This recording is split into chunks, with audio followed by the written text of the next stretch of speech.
Olá a todos! Hoje aprenderemos como resolver sistemas não lineares utilizando a ferramenta Solver no Excel. Primeiramente, o que é um sistema não linear? É um sistema de equações cujas equações não podem ser representadas por retas.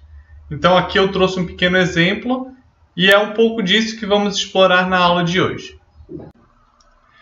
Para exemplificar um sistema não linear, vamos realizar o balanço de massa nesse bioreator. Sabemos que na entrada do bioreator entra 4 litros por hora, há uma concentração de célula de 0,05 gramas por litro e uma concentração de substrato de 10 gramas por litro, e sem entrada de produto. Também sabemos que o volume desse bioreator é de 100 litros e que o Mi máximo, ou seja, a velocidade máxima de crescimento celular, é igual a 0,2 hora na menos 1. O Ks, a afinidade da célula com o substrato, é 1 grama por litro.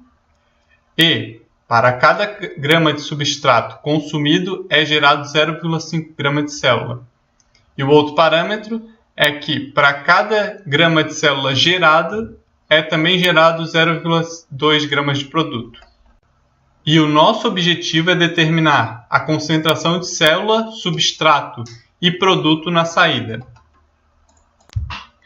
Agora vamos realizar os balanços de massa dentro do bioreator. Começando pelo balanço de células.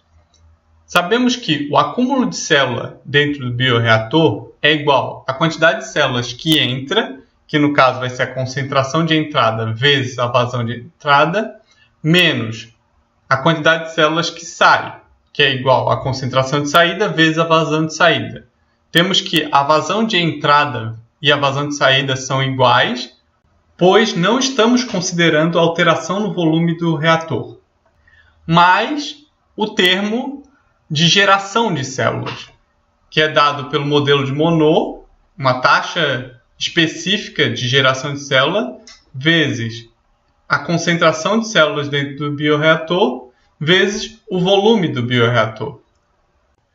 Também temos o balanço de substrato, em que o acúmulo de substrato é igual ao que entra menos o que sai, menos, agora não é mais gerado o substrato, é consumido, logo tenho menos na frente, e 1 sobre o fator de proporcionalidade, que eu apresentei no início, que representava o quanto de célula era gerado para 1 grama de substrato consumido. Nós precisamos do inverso dele, o quanto de substrato é consumido para cada grama de célula gerada.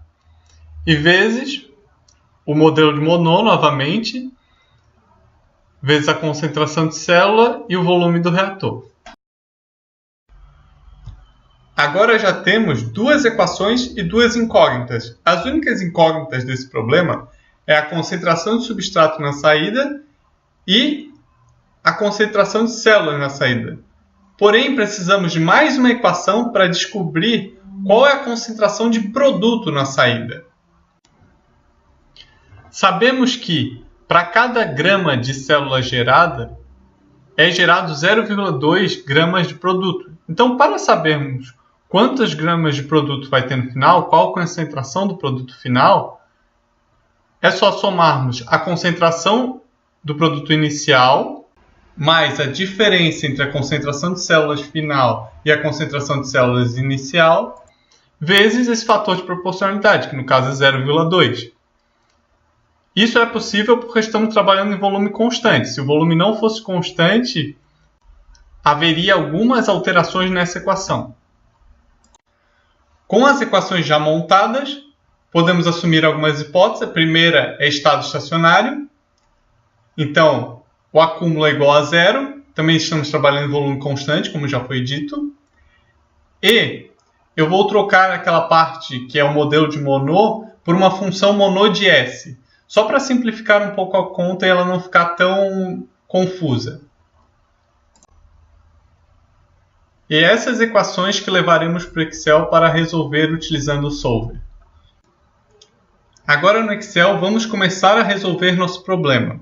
A primeira coisa que faremos vai ser mudar o nome de algumas células na tabela. Repare que eu já deixei próximo às células o nome que eu gostaria que elas tivessem, como mimax ponto, q ponto, v ponto. Eu sempre coloco esse ponto depois da variável, não deixo só v, não deixo só q, porque também existe no Excel a coluna q e a coluna v. Então, para ele não confundir o que é uma coisa e o que é outra, é sempre bom colocar um ponto no final da sua variável para que o Excel trabalhe melhor.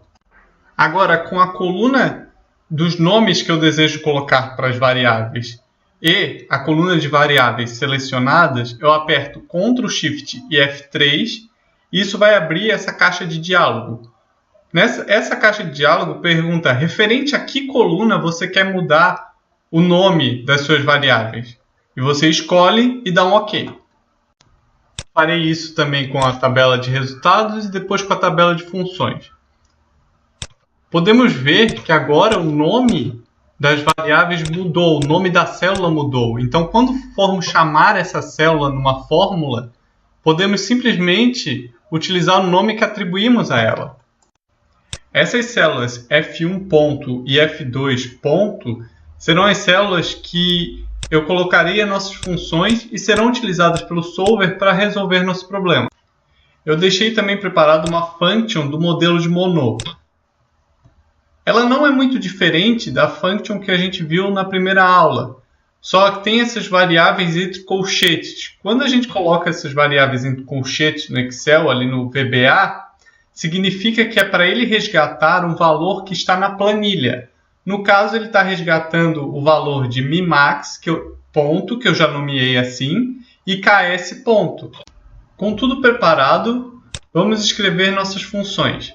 No lugar de F1, vamos colocar o balanço de massa para x, que é a quantidade de células. Então, é x0 vezes q, menos x final vezes q também, mais o Monod, que é a função que nós criamos, Monod de s ponto, que é a variável que nós vamos colocar, vezes x ponto vezes v ponto. E faremos o mesmo para F2 pontos, ou seja, o balanço de massa de S. Então, será igual S0 ponto vezes Q ponto, menos S ponto vezes Q ponto, a quantidade de massa que entra menos a quantidade de massa que sai, menos 1 sobre o fator de proporcionalidade, yx S ponto vezes o Monod novamente, Monod de S ponto, vezes x vezes v.